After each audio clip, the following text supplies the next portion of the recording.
everybody. Welcome to Little Darling Wendy, where our world is filled with faith, trust, and a little bit of pixie dust, of course. Today, I want to talk about something that I think a lot of people are currently probably concerned about, which is the holidays. So we got Easter coming up. I mean, there's other stuff coming up, birthdays maybe, just things and places where you have to maybe see family that you don't like, or you might be living with family you don't like, you might be living with friends you don't like, or you just might have a person in your life that you just don't want to be engaged with any longer. And we oftentimes, or a lot of times, talk about manifesting someone into your life, but we don't really talk about what to do when you want to get rid of someone, quote unquote, for a lack of like a better term. As it is easier to assume that we can attract someone into our life, but once they're already in our life, if we're constantly faced with all the problems that we have or the bad behavior, we just kind of tend to succumb to that a little bit and just basically concede to whatever they're doing to us. And obviously the law of assumption tells you that you are the creator of your reality, which means that you can not only bring people into your life, but also remove them out of your life. Now, I'm going to be talking about two different scenarios. So the first one is someone who just treats you really badly, but someone you don't have to be around all the time, because it's a little bit different if you're around them all the time. And then the second part will be about someone who is in your face for whatever reason. So just a quick recap if you are new here and you don't really know anything about the law of assumption. So basically it states that whatever we assume and whatever thought we have is what manifests. And the problem is that the word manifestation has been taken over by the law of attraction community and really just used like not for good, in my opinion. It created a lot of toxic positivity and really just negated what manifesting actually is, which is just you creating the world around you based on whatever you're thinking about and then acting out as a result of that assumption. So when it comes to removing people, we first have to ask ourselves, like, why? What's the reason? Because even though we can just pull our attention back from them, and maybe, especially if this is about someone who you're not around all the time, you can just pretend like they don't exist if that is what you want. There is, however, a chance, especially if this is someone who you've been around for a long, long period of time, that you might get the same treatment in a different person. Because remember, oftentimes our assumptions are twofold. There's the assumption that you have that is tied to a specific person, and then there's the assumption that you have about yourself. So even if you have a negative story about someone, there's always some sort of part in you that assumes that this person would not treat you any differently because of who you are in relation to them. So keep that in mind. So the first thing you can do is you can take your attention away from them totally and just not think about them, pretend they don't exist. And then when you meet them and there's something that comes up that you don't like, instantly affirm or revise. So let's say they said something to you you didn't like. Let's say they asked you how your life is going and you say it's going great, and then they're like, oh, I don't believe that. Like, you're the black sheep, you're always the problem. You could immediately revise that they said, oh, that's great, I'm so happy for you, I've been rooting for you, or something along those lines. However, if you don't even want to get into that situation because you're worried, I would try to either visualize or script. So visualizing and scripting to me is the exact same thing. So it's just, if you can't visualize or don't want to, always go to scripting because that's just easier, and write out a scenario of how you would want them to treat you, of how you would like the interaction to go. And then based on that scenario, you can kind of see where your self-concept as well as the story about your person kind of lacks, because every time you write something positive or try to visualize something positive and you get this like punch in the gut feeling almost, that's a sign that your subconscious is telling you like, we don't believe that, because there's a whole different story that we actually believe. And your brain is gonna know automatically, like the thoughts that go against what you're writing, you're instinctively gonna know what they are, and just take them and turn them into a different assumption. My aunt, every time she sees me, she tells me how proud she is of me. She respects me so much. I'm her favorite person, whatever the case may be. And then just start repeating that to yourself. And you can even tie that event into it if you know it's coming. It's not the same as setting a deadline per se. This is just, remember, if you, for example, know that Easter is coming, this is not something you're manifesting. You know that Easter is at a certain date. You know who you're going to see at that event. So you're already manifesting manifesting that into existence. There's no doubt or anything surrounding that should create any resistance, because that's just a set holiday that you just assume will happen on that day. So don't freak yourself out over thinking that this is a deadline that you're using. You're just utilizing that specific event to benefit you, because it's easier to create a scenario around an interaction with a person when it comes to an event that is realistic. You know where it's going to be. You know who's going to be around. You know exactly how they usually talk to you. You might even already know what you're going to wear, how you're going to look that day. Whatever you can use that makes it more realistic, the better. If you are an avid reader, you know that the books that have the deepest, most in-depth description is what will captivate you. And this doesn't even have to be a good book.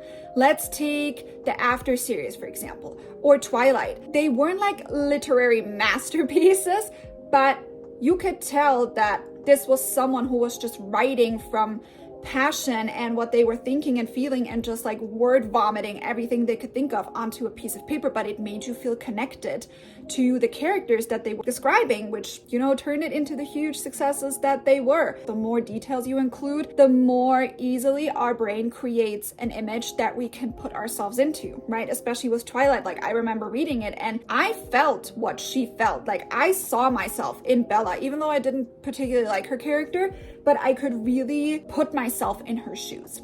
So you're basically writing out a character of yourself that you want to put yourself in. And you, like I said, you can do that through visualization or scripting, and then turn it into a couple of affirmations. Don't use too many. I'm guilty of that all the time. Cut it down to 3, 4 max. I also wouldn't like manifest more than a couple of interactions at a time. If there's more than one person there that bothers you, focus on the ones that are most pressing.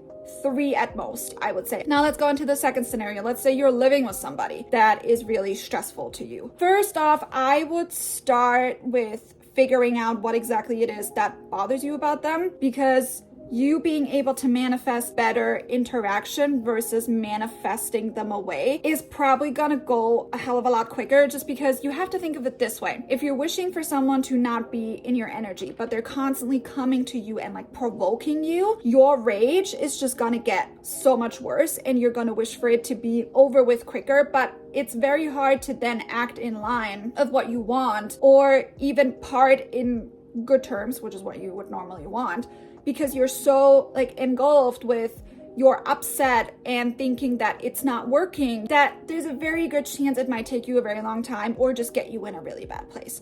Apart from the fact that if you're manifesting a better relationship with them, there's a chance you might not even want to get rid of them anymore after all. That aside, and the reason why I'm telling you this is because I was coaching a family member recently who went through that exact position, who was living with somebody that they don't get along with, and they kept trying to manifest their way out of that house, but it wasn't working. So we took a step back and we said, okay, I know you don't want to do this, but let's manifest a better relationship first. Now they're coexisting just fine. This person still wants to leave and move out, but it's so much easier to be at home and focus on them leaving or you leaving. Like, you might have to manifest a new place to live, or you might have to manifest a new roommate, whatever it is that you require, money, whatever. Now you can focus on those things because you're not busy being upset over being mistreated over here. So that would be number one, figuring out what is bothering you about this person and try to manifest a better relationship. Then when you're in a better spot, then you can manifest them leaving. Basically say things like, I'm so happy they're living at their new house.